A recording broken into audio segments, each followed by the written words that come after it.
Welcome to Riding Along. Today's episode is on outgrowing your stories.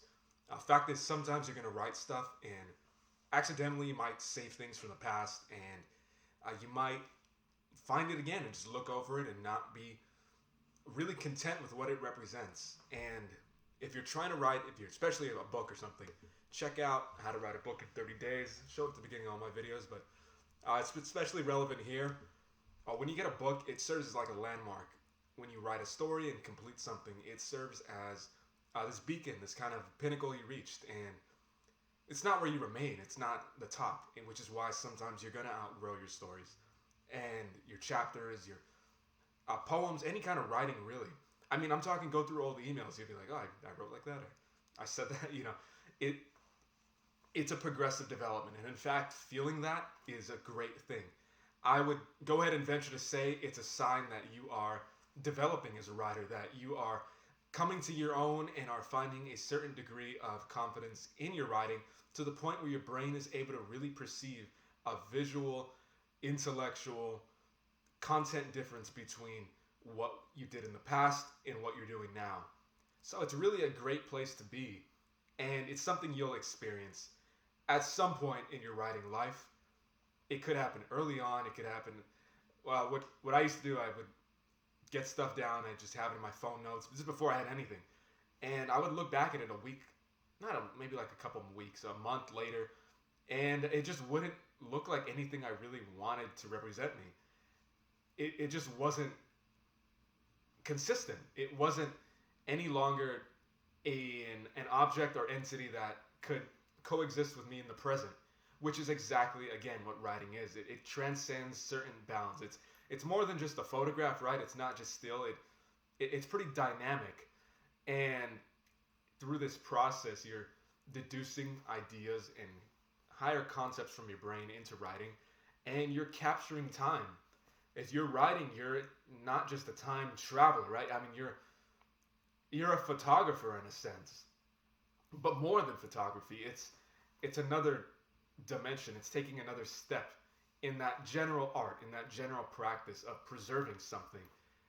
There's an old quote, yet it's so relevant, and it was by, I don't know the exact words, but it's in Egyptian, and they wrote that a great book that you write for yourself is greater than any steeple. It's greater than any chapel built in your name, any monument, any library named after you. I'm kind of going off, better than any internet YouTube video or social media profile, like, you following?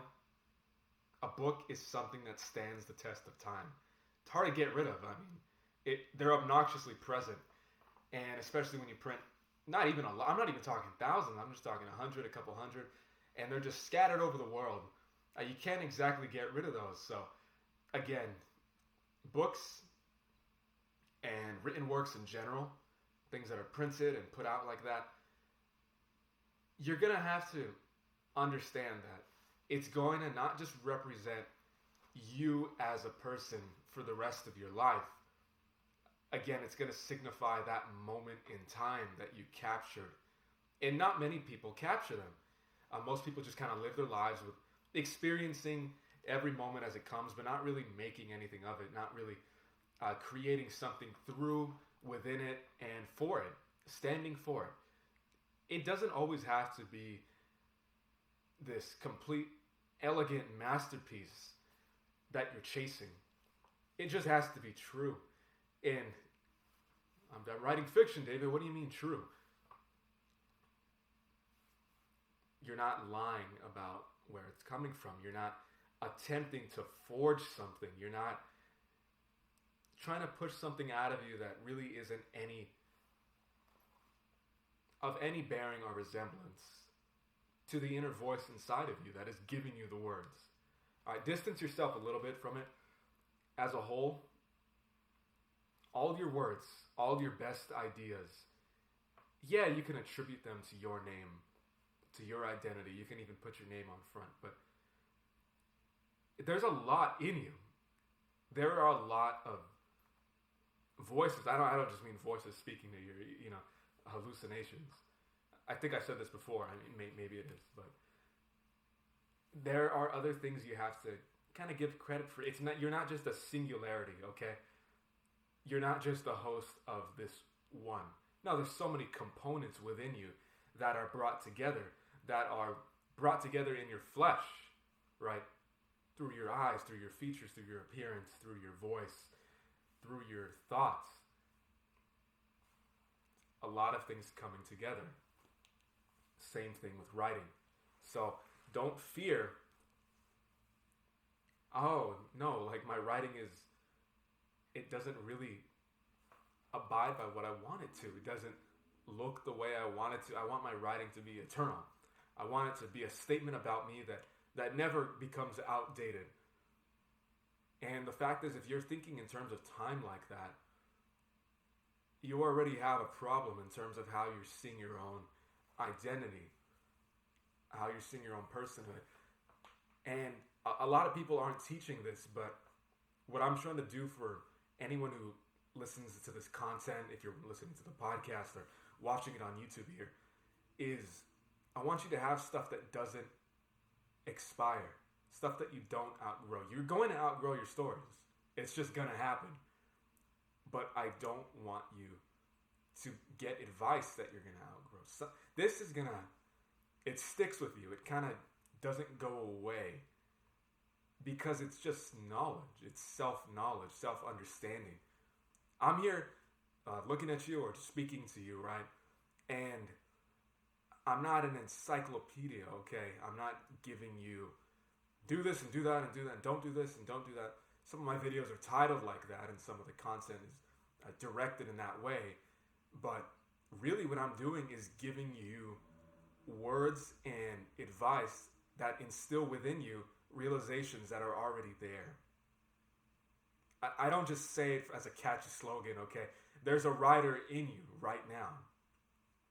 And it wants to grow. It wants to develop. And you're doing that right now. You're seeking something out that's doing that. You're listening to that writer component within you. Again, you're using your name. When you write something, you put whatever you want over it. You can put a nice little author picture there and cool, you. But you yourself, you're a little more than just that, right? You're comprised of more than we can even really count, right? We don't have to get philosophical about it. Some people like to. And it's fun, especially if your mind likes to go there. But I'm trying to be practical here, okay? Something you can use, not something you just sit around and think about for the rest of your life without actually doing anything. I want you to think. I want you to find joy in that too. But I also want you to do things. I want you to get stuff done. I want you to write your stories. I want you to write your book. I don't want you to just think about writing. And with these kinds of mental resources, which are directed directly within you, meaning you don't have to pick up 15 books right now on, once you read these, you'll be able to write. That's just not how it works. Not if you're really trying to say something, not if you're tapping into something within you that is limitless, is endless, it's not nameless because you can give it a name if you want, and that's the power of you as a writer. You are dictating and defining the present, past, and future. You can write a book about something in the future, and you're in the literal sense kind of authoring what it is, something that is beyond right now. Writing isn't just a little hobby, right? I mean, it could be. If you want, you can treat it that way. But notice the word I use, just. There's more to it if you're looking for it. There's more to it if you learn and understand for yourself what's there. It can just be something you do every now and then for fun. But if any of this sounds interesting, you have kind of just accessing this endless reservoir of inspiration and knowledge and understanding and perception and clarity of thoughts, if defining the present, if writing history itself, and being the bearer of it, being the one who brings it forth, if, in a sense, living forever through writing is kind of appealing to you, not all of this is completely possible with writing. There's another level to it, is what I'm saying. It's not just short story class, okay? It's not just, when do I make a new paragraph? That's a great topic, actually. I'll probably make a video on that. I'll make an episode on that you can listen to, but not here, not now. We're trying to find something that lasts. Because your stories won't, not to yourself, to others they will.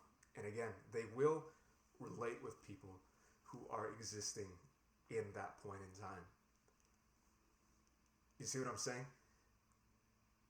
Your whole, your entity, yourself isn't remaining.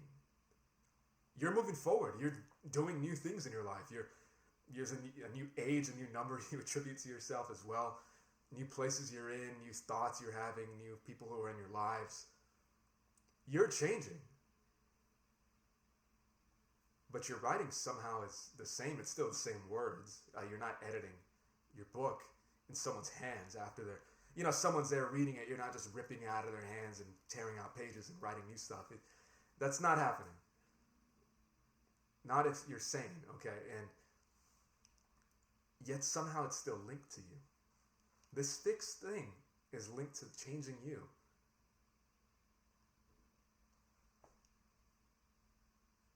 See what I mean? There's more to it than you can really see with your eyes. But if you listen and you try writing yourself and you experience it for yourself, you're opening your mind to something that no one ever taught you that you have in you. It's not some sci-fi, I don't want to say nonsense because there's some good sci-fi stuff out there, right? But you know what I mean, all right? Even fans of it out there. It's not some sci-fi nonsense. I mean, it's legitimate, a portion of reality that isn't really accessed or taught. And especially, I don't know about other countries. I'm from America, right? And the American education system, they teach you that your brain is a calculator and you are a parrot. And you should say this because you were told that, and you don't really learn how to think for yourself and beyond thinking for yourself. Critical thinking and all that it's ironic. It's like you're given a rule book for critical thinking. That's an oxymoron. That goes against the entire purpose of it, right? So, a lot of this stuff isn't something you got to sit. You don't got to go to a university. You can listen to this while you're going about your day, while you're driving somewhere, and that you're learning. All right? You don't have to do homework. I'm telling you, there is a writer in you just waiting to get out. Just bursting forth from you. And I can tell you're listening to it a bit more if you're still listening right now and you're still watching right now. It's speaking to you. It's talking to you. And don't be afraid of it. Don't think you're crazy either, because you're not. I mean, it's a legitimate experience. It's not taught often. It's not really explained often. You're hard-pressed to find it, but not here. This is where we take writing, and this is how we use it. That way, you don't worry about your stories getting old. For someone else, there's always a new generation. And they're going to meet your book at the place and time that you set it in. Someone else is going to read your book and they're going to be like, okay, I don't really relate with it. There's plenty of stuff. Maybe for you, is there stuff you've read that you look back on now, you're like, it was good, but I wouldn't read it now. I don't think so. It's not the same. I wouldn't enjoy it the same. Can you let me know some books, authors, writers that you used to like that you don't like now? But guess what? Someone else is going to find them. And you can be that person where someone else finds your stuff too. There's nothing stopping you, and you don't have to worry about just yourself. It's becoming a little more selfless here, a little less focused on you, actually. And by doing that, you kind of free yourself as a writer. You have a lot more freedom, which is what we're looking for. So, as I said here, check out How to Write a Book in 30 Days, 10-part guide. It's just going to be a game changer for you. If you're trying to write and have no idea where to begin, this is where you start. All right, check it out at writingalong.com, and I'll see you around. See you on the next episode.